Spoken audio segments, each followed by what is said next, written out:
Today, we'll be exploring how the world of work is changing and what organisations need to consider to build smarter, more resilient, more collaborative workspaces. A borderless office, if you will. This is not a webinar. Ask the questions you want to get the answers you need. We've created a fictional firm called Chamberlain Insurance to highlight some of the very real challenges that I'm sure many of you are facing at your very real organisations. And immerse yourself in the world of Chamberlain, its people, its executives and its problems as we explore the key challenges and opportunities in creating a business that is fit for the way we work in 2021. We are joined today by Parveen Kaur, Head of Operations over at Lloyd of London, Uriel Ruchstein, Director for Modern Workspace at Microsoft, and Carla Hall, Head of Workspace for Fujitsu. Embracing new technologies is no longer a choice. Investing in the workforce is absolutely critical for success. It's a little bit like asking, would you rather have your brain or your heart? The answer is that you need both. The large line of business applications, you can see results much faster and much sooner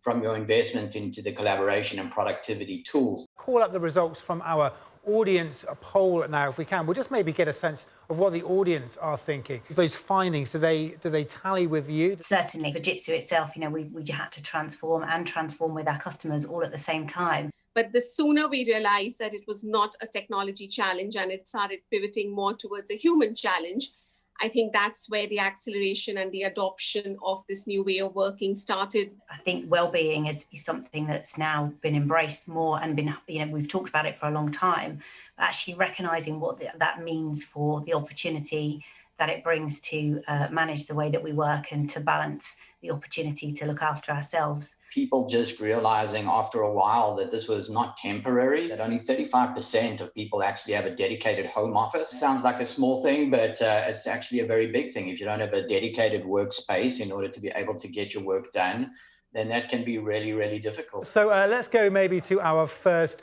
audience question, if we can. How do we create that flexibility and choice in the future? I think ironically, it's actually the move back to the office, which is going to be arguably more problematic. I think the purpose of coming back to the office space has to be very, very different.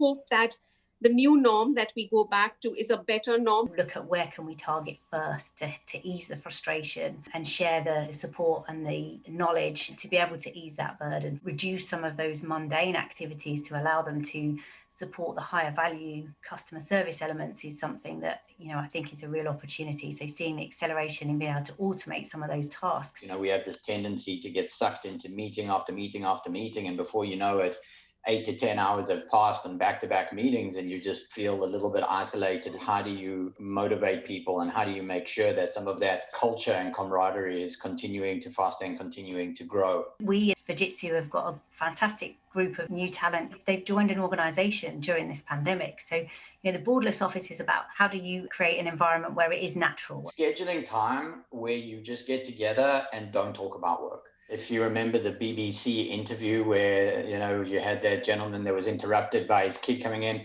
and that was funny at the time, and you fast forward a year, and now for many of us know what that feels like. Try and make the whole having a family around you and the fact that they're going to interrupt you something that's accepted and understood and supported rather than seen as a problem. I think winning the hearts and minds of the people, because it's actually people who can move mountains. It's really not about remote working or fixed working. It's about being able to switch between each. You obviously need the communication and the collaboration tools as an enabler to do anything else that you want to do in the business.